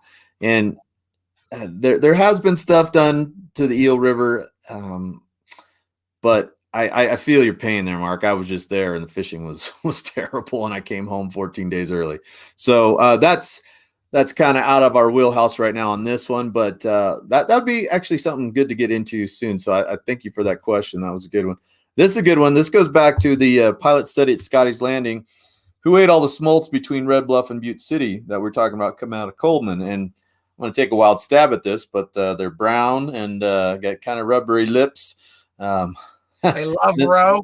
Yeah, and then there's some that are silvery with stripes on them, and there's some that are Tastes good. Yep, that are kind of bronzy with spines. In short, everything is in there. So the belief is that the upper river above Butte City, it's pike minnow predation. Mm-hmm. And then below Butte City, it's striped bass predation. So, yeah. And then below Rio Vista, it's channel cats and black bass and possibly other species. It's and a lot of birds too. Yeah, it's a gauntlet. Matthew says never list the fish under any circumstances. Absolutely correct there. We're gonna you won't see our group ever advocate for that ever, unless there's like one left or something. We we got to save that one last salmon. Okay, Steve, just thanks for tuning in, Steve. Thank you, Steve. Thank you for your support. Absolutely. It should scare you. We've lost the majority of our Chinook and steelhead opportunity in Puget Sound since they are listed under the SA. Yeah, and that goes back to what Matthew was saying. Don't list it. Yeah, Gabe, that's why we wrote the letter to NOAA Fisheries to protect the escapement this year so that they don't have grounds to stand on to list it in the future, because we're very, very scared that we're nearing those waters, and it's scary. Thank you for your comment. Yeah. Good luck in the PS. Yeah, good point. Just want to say thank you for the efforts. You bet. Thank you, Dan.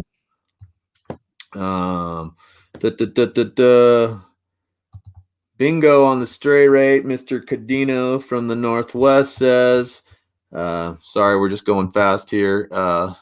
Straying is the way for salmon to recolonize stream. Yes, that's exactly right. And so again, getting back to our point of why is straying bad? So at least on the surface, salmon are resilient fish. We can do this with support from everyone involved here, with advocates like all of you. Thank you. Yep. Thank you, Rick. Thanks for tuning in.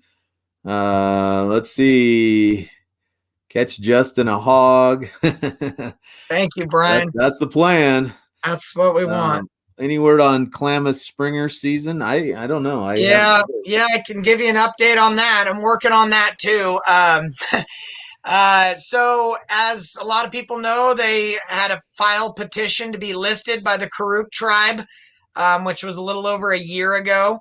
And so we advocated until the science proves that the fish need to be listed, that we advocated for a reduced season and a one fish bag limit below the South Fork and on the Trinity and all the way on the main stem of the Klamath. And so we should see a season. We'll find out how the numbers all are here, but we should see a one fish season, I believe, from July 1st to August 14th, and then it will turn into the fall fishery quota on August 15th, when it normally does on the KT system. However, the quota is going to be lower than it was last year, and last year it was 1290 inland. We technically caught too many fish this past year inland, is what we're being told. Okay, good. Good Thanks question. for that question, Derek. Night. Please Love you. explain why the hatcheries aren't producing at max capacity. Well, we've covered that a little bit, and it gets back to this whole situation with HSRG. right, which is Hatchery Science Review Group, which is determined. It's a bunch of academics who determine hatchery fish in their mind are not as they're inferior to wild fish, and so wild fish we don't want hatchery fish, we want wild fish.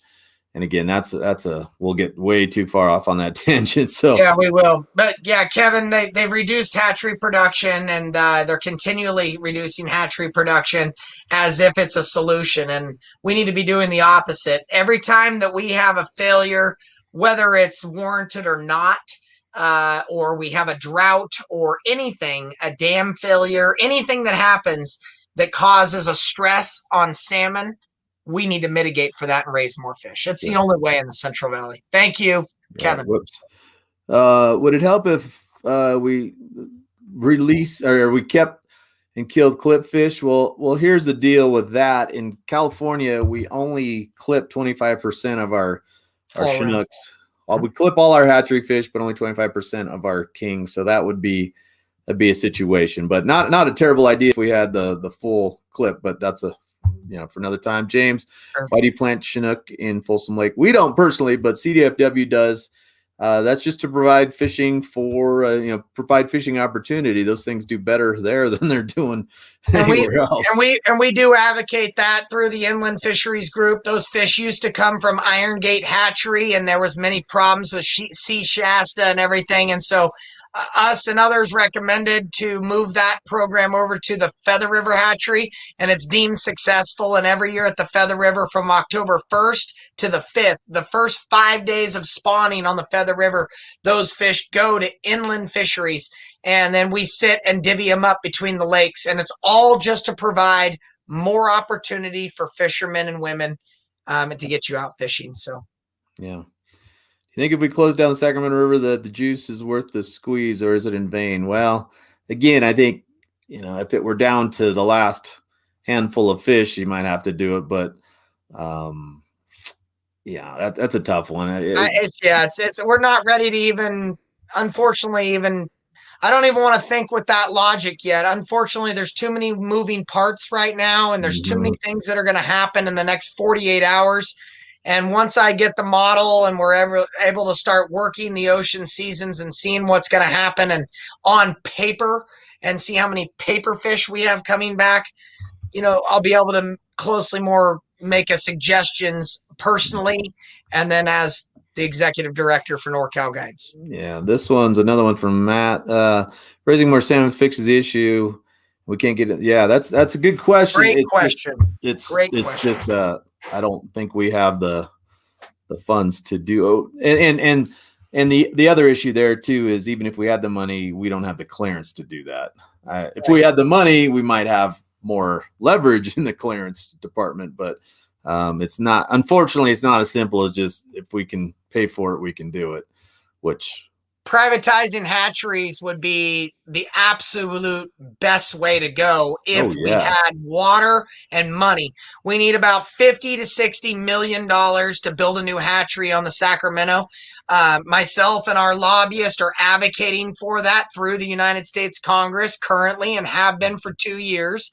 And we will continue to advocate for a new hatchery on the main stem so that we can raise more fish and we can truck those fish because they'll imprint on the Sacramento River and we'll have higher survival rate.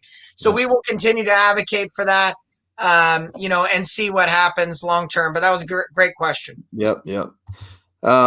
Big fat cat. So okay, I can take That's this one. Little Alaska. Yeah. So taking out Englebright Dam is what he's talking about on the Yuba. Would open up a lot of great gravel, and the answer actually is no. My uncle worked for and a friend of mine also, two different project managers on a study about the feasibility study of getting salmon up around Englebright and getting fish actually around the dams, these big canyon dams. They've talked about it on Folsom, Shasta, Oroville, and I don't think that getting them around is that big a deal. You don't need to build a fancy fish ladder. You could just trap them and haul them to get them above these big dams. But in most of those cases, you're finding that, and to answer your question, Englebright in particular, they did tens of millions of dollars worth of studies up there to look at the feasibility of the habitat. I remember I saw the study on my uncle's computer one time, and I said, "So, what about?" And they were talking about spring Chinook in that case. What about getting springers up over Englebright? And he goes, the habitat is so degraded again from the mining days, and there's lots of little diversion dams. Then you have Bullard's Bar just above there, another big canyon dam. He said they determined that the carrying capacity would be like, you spend $500 million or something crazy for maybe getting a maximum run of 200 springers up there. And then you got to get them down. That's the whole other thing. When the juveniles are migrating out, they get eaten by bass through the lake. Then how do you get the smolts over these big high canyon dams? Well, they have this thing called the gulper, stretches across the face of the dam, and it somehow sucks up the little smolts and sends them safely over the thing. But that thing costs $1 jillion too. And I think a better idea is to, like what you were saying, just build a new state-of-the-art hatchery and go from there. Okay, good question. Thank you for that. I think, JD, we'd also advocate that Daguerre Dam ladders need to be fixed, and that could help a little bit too. Yep. Okay. Just kind of a lot of guys sort of reiterating. We got a little behind on our comments. This is an interesting one. Has there ever been any discussion regarding sea lions? Yes, there has, and a lot. one of the issues is our current, although he's outgoing, our current inland fisheries chief has a real soft spot for sea lions and told us not to come to him with any sea lion issues because apparently he did his thesis or something on them, and so yeah, it's a problem, no question, but I don't think it's going away anytime soon. The days we saw thousands of dead fish spawn in the river, the nutrient levels had to be so much higher. I would agree with that. I'd agree. Thanks, Larry. Seems like no carcasses, and that's one of the things going back to, I think, Kenny and Matthew Oliva were saying there was a bunch of fish, but we're not seeing all the dead fish, and that's one of the things I was kind of basing not only the fact that fishing was slow but there's just no carcasses anywhere. Maybe there were up in the Feather and Low Flow or somewhere, but not on the American where I was and the Sac. So okay, boy. Oops, we already did that one. Why isn't California raised coho and hatcheries to help them out? We actually have coho in Iron Gate, Trinity Hatchery, and there's probably some smaller. I think they're in maybe one of the Russian hatcheries too. So there is some coho stuff going on, and what drives me crazy is we catch them on the Trinity hatchery coho, and you can't even lift them out of the water, which makes no sense to me if they're hatchery fish. But anyway. It's back to the same thing. It's HSRG. Go to cahatcheryreview.com and read that document. Yeah. And that one will throw you for a loop when you read that one. Punch yourself in the side of the head too. Thank you, Duran. Thank you. Yeah, thank you.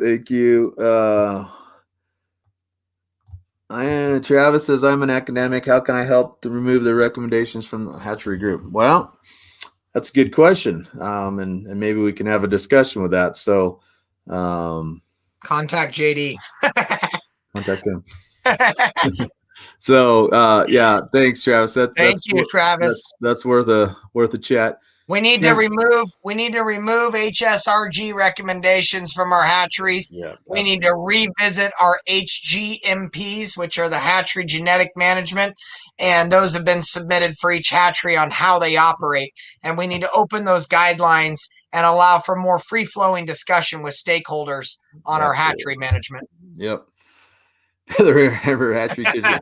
That's a fact, Cameron. That is a fact. Not in the old days, but it certainly is lately. Yeah, prove it wrong. Alan Borges. Yeah, convince me I'm wrong. Thanks, Alan. Appreciate Thanks you for the and all fishing trip yesterday. It was fun fishing with you. Is there a lot of snow in Lake Tahoe, JD? That's actually an applicable question, James, because that water goes into the system. And no, there's not. We have a bad water year up here. Thank you, Matthew. Thanks for all the comments and questions. Appreciate it. Good conversation. This is not a bad question. We started GoFundMe. I like where you're thinking there. We could. And we could do it through the nonprofit too, so that your donation was tax deductible too. Ooh, there we go. We could.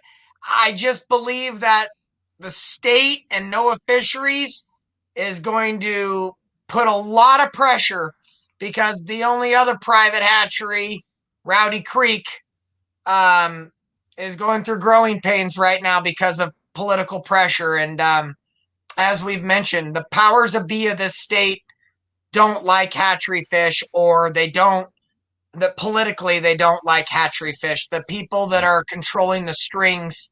Yeah. It's coming from the top, no question. Yeah, it's not good. Yes, there was a study that came out a couple months ago about coho, I think in particular, about stuff from tires. I haven't heard much about that in California. I think that's kind of more small river stuff, but who knows? We've got a meeting at the California Advisory Committee, and that's being presented. So I sit on that committee, but I'm sorry, I forget who's giving the presentation, but they asked for that to be agendized and a presentation on that coming in April. So look forward to that, and we'll post about that. Yeah, we'll get back to you on that. Thanks. Good question. Thank you for all you guys do. Oh, same one. Yeah. Justin Andrews. Wow. There we go. We're coming from Alaska here. How many years ago the majority of summer it's got thrown into the lakes? It's bad here. Hatchery plants are dog crap, and boy, you need a little punctuation, my man, so I can read your spaces between your sentences.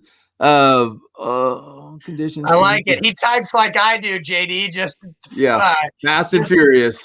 That's the same way I do it, Justin.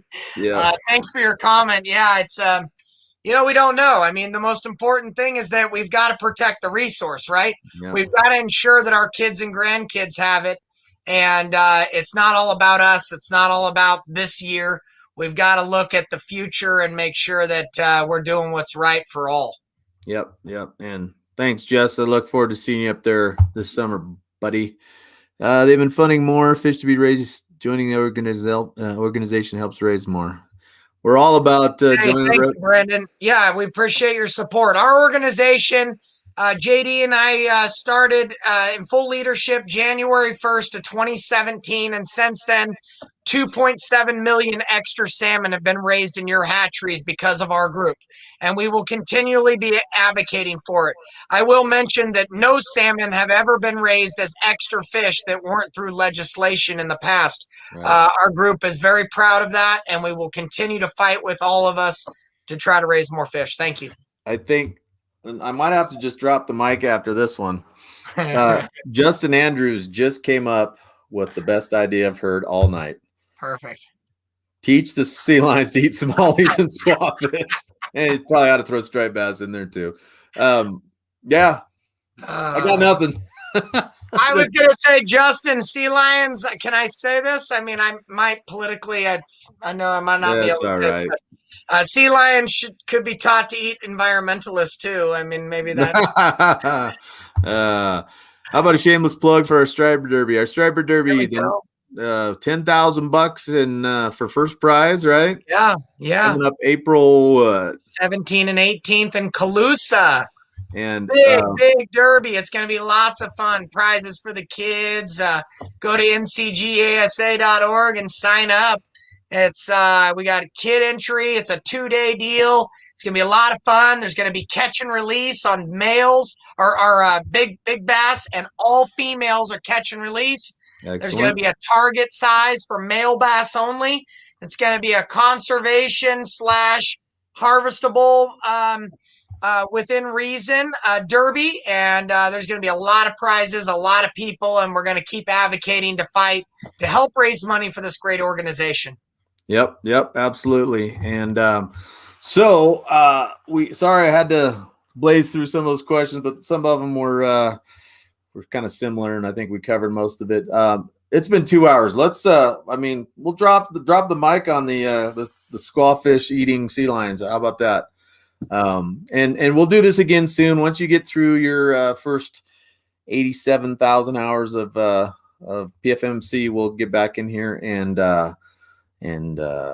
kind of catch people up. And thanks so much, everybody, for all the participation. Great questions, great comments. And we will the other one that besides our I'm talking too fast. Besides our organization, say that 3 times fast. Take a look at Hatchery Wild Coexist too. That's another great one to kind of get you dialed in on how hatchery salmon and steelhead and wild fish can coexist. Great organization and lots of good info. Let's just call this a night. Thanks so much, dude. It was great having you as always, and we will do it again soon. We went we went an hour longer than I even expected, but we had so many great questions. It was hard to leave that just hanging. So again, thanks. And if I don't know why I'd be saying this if you missed it, because if you're watching, you probably didn't miss it. But anyway, this will be on my Fish with JD YouTube channel, stowed for all posterity, all time. So if you tune in later, whatever, you can tune into it and watch the whole thing in its entirety. So with that, I'm going to say I'm hungry. It's time for dinner. It's 9 o'clock. And you got some babies, probably help read some stories too. So thanks again. Thanks for all you do, my man. You're the best. Welcome. And we will we'll talk soon. Thank you for everything you do. And thank you to everybody that's out there, all of our supporters, all of our membership. And if you're not a member yet, please join. We could all use everyone's support. This is going to take a movement to make change. And we want to thank all of our members, all of our guides, all of our donors, all of our sponsors. We care about you, and we're fighting for you. And you can do it without we're going to do what's right for you. So we're working hard. So thank you to you, JD. You do a lot for our organization and for our fishery. Thank you. Thank you. And we'll catch you soon. All right, guys, we're out. Sounds good.